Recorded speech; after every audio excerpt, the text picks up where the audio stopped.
Political ইনস্টিটিউশনও ভালো জায়গাতে তারা আমাদের দেশের যে এক্সপেকটেশন রয়েছে সেই জায়গাতে কাজ করতে পারে নাই। তা আপনাদের সামনে সেই সুযোগটা এসেছে। আপনাদের এই 24-এর যে গণ অভ্যুত্থানের যাদেরকে জ্যানজি বলা হয়ে থাকে, আপনারা অনেক বেশি বুঝেন, অনেক বেশি পড়াশোনা করেন, ইন্টারন্যাশনালি আপনারা অনেক বেশি কানেক্টেড আছেন।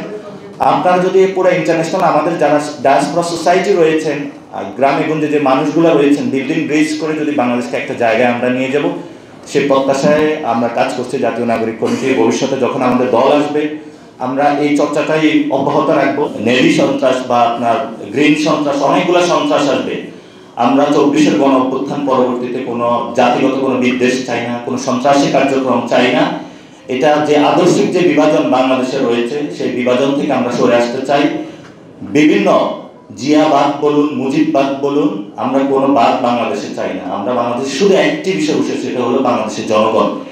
জনগণ হলো সভরেন্টির প্রাইম জায়গাতে থাকবে। সেই জনগণের মূল্যায়নে যে সংবিধান তৈরি হবে, জনগণকে ফোকাস করে সেই জনগণের পক্ষে আমরা লড়াই করতে চাই এবং জনগণের কাছে আমরা যেতে চাই।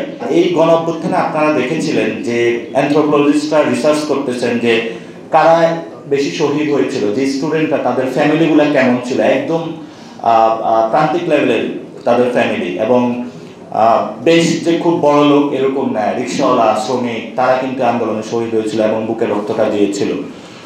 তারা এক ধরনের ভাষা কিন্তু তাদের কাছে আবেদন ক্রিয়েট করতে পেরেছিলাম আমরা, এবং এই অধ্যায়গুলো কিন্তু তাদের কাছে আমাদের ক্রিয়েট করতে হবে। আমাদের সামনে বলা হয়ে থাকে যে বাংলাদেশে নাকি খাদ্য সংকট আসবে কিনা সেটা তো আমরা ভবিষ্যতে দেখবো, কিন্তু ওয়ার্ল্ড যে ক্রাইসিস হচ্ছে ফুড স্টারভেশনের একটা ক্রাইসিসের মধ্যে, বা ফুড সেফটি যে বিশ্ব খাদ্য সংস্থাগুলো এগুলো কাজ করছে, বাংলাদেশেও যে খাদ্য সংস্থাগুলো রয়েছে তারাও কাজ করছে। প্রতিনিয়ত আমরা যে ক্রাইসিসগুলোর মধ্যে দিয়ে যাচ্ছি, সেই ক্রাইসিসগুলো থেকে ভবিষ্যতে কীভাবে আমরা আমাদের জন্য রক্ষা করতে পারি, সেটার জন্য এই উদ্যোগ।